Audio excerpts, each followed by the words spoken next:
네, 월가이드 시작하겠습니다. 미국 주식의 압도적인 분석 이영용 위원님 모셨습니다. 안녕하십니까? 네, 안녕하세요. 네, 오늘 뉴욕 증시 이제 급반등한 거 같이 좀 살펴보도록 하고요. FOMC 결과까지 저희 인사이트 통해서 알아보겠습니다. 주제 열어보시죠. 네, 연준 예상대로 금리 인하, 연말 랠리, 본격화 이렇게 주제를 잡았는데요. 네, FOMC에서 세 차례 연속 금리 인하했고요. 오늘 그 뉴욕 증시를 보고 연말 랠리 스타트 끊었나? 네, 궁금합니다. 결론부터 말씀드리면 연말 랠리는 뭐 기대해도 좋다라는 생각 어제도 말씀드렸는데요. 시장은 이제 기본적으로 긍정적인 시각 갖고 가시면 맞습니다. 결론에 대해서 조금만 더 먼저 좀 말씀드리면 우리 방송 보신 분들은 미국 주식은 어렵게 생각하실 게 없습니다. 기본적으로 두 가지를 먼저 보셔야 되는데요.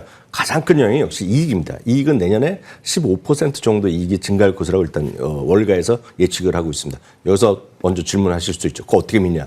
미국 주식은 그런 월가의 컨센서스를 믿지 않기 시작하면 그냥 나홀로 다닙니다. 그래서 주식 투자에서 돈 벌기 쉽지 않다고 말씀드리겠고요. 네. 두 번째는 이제 금리의 변수가 있습니다. 금리는 오늘 이제 말씀드렸지만 내년에 또 한 번 정도 금리 인하. 물론 더 하기를 원하지만 한 번 정도 금리 인하가 지금 다시 한번 점도해서 확인됐거든요. 네. 그러니까 금리는 좀 내려간다는 얘기죠. 그렇게 본다 그러면 금리가 내려가고 이익이 증가하면 기본적으로 주시장 올라가는 쪽으로 보시면 되겠습니다. 아주 그 원리 원칙만 생각하시면 되겠다 말씀드립니다. 본론으로 다시 들어가겠습니다.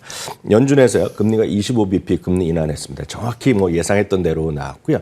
내년에 이제 점도표에서 한 번 정도 더 내리지 않을까라는 기대감이 분명히 있었고 저도 속으로는 그런 생각을 했었는데 움직임이 없었습니다. 그래서 올해 한 번 지금 마지막으로 한 번 내렸고요. 내년에 한 번. 후년에는 뭐 큰 움직임이 없을 것 같거나 아니면 또 한 번 뭐 그 정도가 될 거라고 일단 이해를 하고 있습니다. 가장 큰 특징적인 보면 2019년 이후에 처음으로 3명이나 이번에 정책에 반대를 했다. 그래서 기본적으로 의견이 극명하게 갈렸다. 네. 쉽게 해서 이분이 내년 봄 이제 그만두거든요. 제롬 파월 의장이. 네. 그러다 보니 뭔가 이제 권위가 떨어졌는지 모르겠지만 일단 의견이 분열됐다 이런 것이 하나의 큰 키워드라고 보셔야 되겠고요. 우려했던 분열이 실제 있었다. 네, 그렇죠. 파월 의장은 현재 상황은 도전적 상황이라고 얘기하면서요. 인플레이션이 여전히 약간 올라가는 모습도 있다라는 얘기를 했고요. 노동시장은 쿨링다운, 노동시장이 둔화되고 있지만 중요한 이제 경제적 지표들이 아직 다 보고가 안 됐단 말이죠. 그렇기 때문에 민간 지표를 몇 가지 확인할 수밖에 없었다. 그래서 아직까지 불확실성이 있다라는 얘기를 했다라고 보셔야 되겠습니다. 통화 정책에 대한 문구 뭐 그런 것도 있겠지만 그보다는 경제 성장률에 대한 전망치를 또 상회한 것. 이것도 분명히 긍정적이죠. 여러분 생각해 보십시오. 경제 성장의 목표치를 낮추는 게 좋겠습니까? 올리는 게 좋겠습니까? 당연히 올리는 게 좋겠죠. 네. 그러니까 주시장은 긍정적으로 볼 수 있다라고 이해하시면 되겠고요. 이제 표가 된 거 이번에 이제 경제 전망이 9월과 12월에 어떻게 좀 바뀌어 나가느냐 그런 얘기가 되겠는데요. GDP 성장률은 다시 한번 확인해 2.3%로 올려놨습니다. 내년 얘기입니다. 내년 얘기요. 그리고 PC 인플레이션은 2.5%로요. 기존보다 0.1%포인트 인하했습니다. 그래서 올렸냐 내렸냐 중요한데 성장률 올리고 기본적으로 인플레이션 낮추면 당연히 좋은 거 아닙니까? 네. 그러니까 아주 주시장은 계속 말씀드리지만 무슨 엄청 경제학자나 엄청나게 공부를 많이 하는 사람이 돈을 버는 것이 아니라 간단한 것을 정확하게 이해하는 사람이 돈을 버는 가능성이 크다라고 예. 보고 있습니다. 실업률은 또 유지했습니다. 실업률을 높이면 또 골치 아프지만 실업 유지한 것 같고 뭐라 그럴 게 없잖아요. 그러니까 기본적으로 오늘의 이런 발표문 그리고 앞으로의 경제 전망에 대한 변화 이런 것들은 다분히 긍정적으로 보시면 되겠다라고 말씀드리고 있겠고요. 이런 정책 결정이 나오는데 배경은 인플레이션율 이런 것들에 대한 조금 낮아지려다가 좀 올라가는 것도 있지만 내년에는 말씀드렸다시피 조금 기존보다 목표치를 하향한 거예요. 고용시장 쿨링다운 한다는 거 다시 한번 확인드리겠습니다. 그리고 이제 파월 의장이 항상 우리 시각으로 보면 이제 3시부터 해갖고 이제 얘기를 하면서요. 질의응답하고 있는데 거기서 핵심 키워드만 제가 뽑은 몇 가지 키워드를 말씀드리겠습니다. 첫 번째요. 인플레이션이 곧 절정에 다다를 거라고 얘기했습니다. 궁금하시잖아요. 언제인지. 내년 1분기를 얘기하고 있습니다. 그러니까 1분기가 피크일 것 같고 완만히 내려갈 것 같다. 그 얘기했고요. 노동시장의 쿨링다운. 노동시장은 이제 완벽하게 성장하면 좋지만 노동시장이 약간 쿨링다운하고 있다. 뭐 그런 것들 얘기했겠고요. 현재 이제 말씀드렸다시피 경제 데이터 이런 것들은 아직까지 신뢰가 갖기가 쉽지 않다라는 얘기했고요. 그리고 데이터도 아직까지는 조금 불명확하다. 늘 말씀드립니다. 그렇기 때문에 오늘의 발표문은 그동안의 제롬 파월의 의장이 그동안 했던 말, 그분의 성격이 그대로 한번 확인됐다라고 보셔야 되겠고 여전히 실업률이라든가 인플레이션 여전히 리스크가 있다 얘기하고 있는데 뭐 늘상 하는 말이라고 보셔야 되겠습니다. 다음 이제 더욱더 중요한 건 월가에서 어떻게 해석하냐가 중요할 것 같습니다. 월가의 이코노미스트의 평가는 기본적으로 매파적 인하라는 얘기죠. 조금 더 적극적으로 금리 인하했으면 좋겠는데 이거 꼭 그렇진 않다. 다만 금리를 인상하려는 사람은 없었다는 얘기를 했는 건. 그래서 오늘 그 뉴욕 증시 오른 게 포인트였죠. 그렇죠. 금리 그렇죠. 인상에 대한 얘기가 아예 없었다는 그렇죠. 게. 그리고 웰스파고와 골드만삭스 등 경제학들은 이번 결정이 눈을 가린 채 앞서도 얘기했죠. 핵심적인 키워드가 데이터가 없었기 때문에 오늘 아쉬움도 있었다 얘기를 하고 있습니다. 그러면서 전체를 말씀드렸다시피 내부에 분열이 있었다. 그래서 정권 말기적 현상이 아니냐. 저런 번호전이 끝날 때가 됐기 때문에 그 정도라고 일단 이해하셔야 되겠고요. 가장 중요한 건 또 한 명이 트럼프 대통령의 코멘트잖아요. 트럼프 대통령도 기분 나쁘죠. 트럼프 대통령 최소한 50pp를 인하했어야 되는데 역시 마음에 안 든다. 그리고 뭐 어저께 이미 얘기 나왔지만 트럼프 대통령이 차기 이제 연준 의장을 지명할 텐데 조건 딱 하나입니다. 적극적으로 금리 인하할 사람. 그러니까 뭐 인터뷰를 하거나 다양한 거 아닙니까? 그러니까 기준금리 인하 한 번 인하한다고 얘기하면 되겠습니까? 적극적으로 두 번, 세 번 하는 사람을 뽑겠죠. 그러니까 그런 관점에서 이번에 금리 인하 다 플러스를 한 번밖에 내년 금리 인하가 없다고 생각하는 것에 대해서 제가 봤을 때 뭐 그렇게 신경 쓸 일이 아니다. 내년에 이 그림도 제가 봤을 때는 바뀌면 FOMC 회장 바뀌고 6월달 점도표 나올 때는 두 번 이상으로 바뀔 가능성이 크다라고 보여지고 있습니다. 금융시장이 어땠는지도 간단히 말씀드리겠습니다. 네. S&P 500이요. 계속해서 사상체 효과로 도전했는데 불과 4포인트 채를 못 갔습니다. 그러니까 퍼센트를 보면 0.06%가 모자라서 사상체 효과가 못 갔고요. 러셀 2000이 오늘 결국은 12월 4월이 이래서 다시 한번 열흘 만에 일주일 만에 사상체 효과를 기록했습니다. 올해 들어서 7번째 사상체 효과를 기록했고요. 금리는 뭐 4.% 내려가지는 않았지만 어제에 비해서는 그래도 0.05%포인트 내려가는 모습이었습니다. 미국 달러도 금리가 내려가니까 미국 달러도 좀 내려가는 모습 보여주었고요. 반면에 이제 그 달러가 좀 내려가면 또 당연히 금 같은 건 올라가거든요.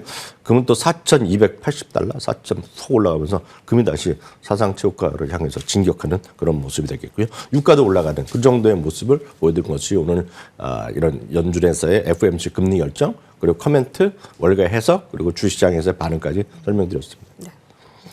다우지수의 급등과 러셀 2000 지수의 사상 최고가 급등 확인해 볼 수 있었습니다. 좀 주요한데요. 예, 금리가 인하되고 성장률은 높이고 이익은 증가되고 뉴욕 증시를 좋게 보시는 이유네요. 그냥 예. 굳이 나쁘게 본다고 하면 저는 만나보면 물어보고 싶어요. 왜 이렇게 나쁘게 보는지. 예. 깊숙이 분석하는 사람보다 간단한 걸 정확하게 이해하는 게 좀 중요하겠네요. 자, 그러면 오늘 헤드라인 좀 살펴보겠는데, 네, 두 종목 알아보겠습니다. 네, TSMC 2026년 제2의 엔비디아가 될 수 있다고요. TSMC 올해 열심히 달렸는데 내년 전망 좋으네요. 뭐 제2의 엔비디아 얘기까지 나온다고요? 네, FL 푸트만 인베스트먼트에서 발표한 자료가 되겠는데요. 어제 그제도 잠깐 이제 엔비디아 얘기하면서 말씀드렸습니다. 엔비디아에 대한 H200 칩이 뭐 중국에 주니 안 주니 얘기하고 이런 얘기 저런 얘기 많이 하고 있지 않습니까? 그렇지만 중요한 것은 소위 그 AI 칩에 대한 수요가 계속해서 폭발적으로 늘어나고 있다는 것이 되겠습니다. 그래서 엔비디아가 H100을 뭐 중국의 H200을 많이 팔건 어떻게 됐건 간에 중국의 수요가 있건 간에 지금 그 시장이 넓어지면 돈을 버는 사람 누가 버느냐 명확하거든요. 지금 현재 TSMC가 돈을 벌고 있다라고 말씀드렸는데 마침 또 그런 보고서가 하나 나왔기 때문에 소개해 드립니다. 그래서 엔비디아가 주초, 엔비디아 뭐 세상에서 가장 크고 가장 좋은 회사인 건 분명한데 엔비디아만 여러분 볼 일이 아니라 엔비디아랑 중국과 엔비디아와의 트럼프의 관계랑 상관없이 돈을 그냥 계속 버는 회사가 있다는 것입니다. 그래서 삼성전자가 이제 TSMC까지 되고 싶었는데 이 파운드 시장에서 약간 뒤처진 거 아닙니까 지금요? 어찌됐건 이런 TSMC가 그렇게 시장의 수요가 계속 늘어나고 있고 그런 것들에 대한 공급할 수 있는 사람은 지금 전 세계적으로 TSMC가 거의 뭐 유일무이하다는 거 아닙니까 지금요? 현실적으로. 그러니까 그렇기 때문에 TSMC를 봐야 된다 얘기를 하고 있고 그런 것들을 해서 네 가지 정도를 얘기하고 있습니다. 광범위한 고객 기반이 확실하고 있다. 실제로 많이 만들 수 있겠고요. 기술적인 그 시장을 완전히 잡고 있고 AI 수요가 집중되고 있고 엔비디아, 구글이나 어찌됐건 누가 주문을 하건 간에 제조하는 것은 결국은 TSMC가 거의 독과점적으로 갖고 있다. 거기에부터 여러분들 출발하시면 되겠고요. 그렇다고 해서 엔비디아가 나쁘다는 것이 아니라 엔비디아 충분히 갖고 계신 분들은 엔비디아 하나만 보지 마시고 어제도 말씀드렸다시피 지금 시장은 뭐라고 말씀드렸습니까? 여러분들이 보는 주식을 넓혀야 되는 그런 시기라고 말씀드렸습니다. 7개만 볼 게 아니라 10개, 20개, 50개를 봐야 되고 네. 50개 볼 게 아니라 200개를 봐야 되고 S&P 500이 아니라 뿐만 아니라 러셀 2000도 봐야 된다. 그래서 러셀 2000이 올라가는 거라가 딱 큰 그림에서 이해하시면 되겠다 말씀드립니다. 그런 관점에서 TSMC에 대해서 목표 주가 줄 상향하고 있는 것이 대만에서도 마찬가지, 미국에서도 마찬가지 추세라고 보셔야 되겠고요. 최근에 번스타인이 바로 12월 8일 날도 목표 주가를 올렸다. 늘 말씀드리지만 번스타인이 뭔가 목표 주가를 올릴 때는 상당히 의미 있는 것들이다. 그러니까 딴 데보다 조금 더 좀 신경 써서 번스타인의 의견은 볼 필요 없다. 왜? 번스타인은 가장 보수로 보는 증권사로 유명하거든요. 그래서 그런 관점에서 여러분들 이해하시면 좋을 것 같습니다. 네. 자, 간단하게 테슬라까지 알아볼까요? 네, 테슬라를 이제 좋아하시는 분도 있고, 여전히 중립적으로 보시는 분들이 있는데요. 오늘 도이치방크에서 흥미로운 얘기를 했습니다. 다들 좋아하시는 분들 입장에서 좋아할 일이 되겠는데요. 당연히 이제 이쪽에서는 탑픽을 얘기하고 있습니다. 2020년의 탑픽은 그 중에 하나가 역시 테슬라를 얘기하고 있겠고요. 이거를 여러 가지 이제 사업 분야별로 냈는데, 여기서는 일반적인 얘기입니다.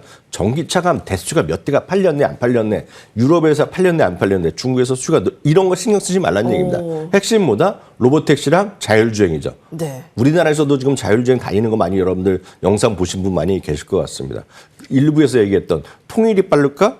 한국에서 자율주행이 빠를 거라는데 지금 자율주행이 먼저 됐잖아요, 지금요. 그러니까 현대자동차도 막 도입하고 막 이런 한다는 거 아닙니까, 지금요. 그래서 이 시장에서 주목해야 됐고 계속 말씀드리지만 테슬라를 좋아하시고 일론 머스크를 좋아하시는 분 입장에서 보면 이런 의견도 있기 때문에 그분들의 의견을 존중하고 계속 갖고 가시면 되겠고, 그럼에도 불구하고 변동성 싫다 하시는 분들은 늘 말씀드리지만 S&P 500 중에서 테슬라는 그 중에 하나일 뿐입니다. 그 외에도 살만한 주식이 많기 때문에 여러분들 그거 갖고 너무 논쟁을 할 필요가 없다 이렇게 말씀드립니다. 또 그 스페이스X 상장 추진 나오면서도 궁금한 사람도 있는데 계속 또 전해 주시길 바라겠습니다. 엊그저께 한번 제가 다시 설명드립니다. 기회 되면 또 한번 말씀드리겠습니다. 고맙습니다.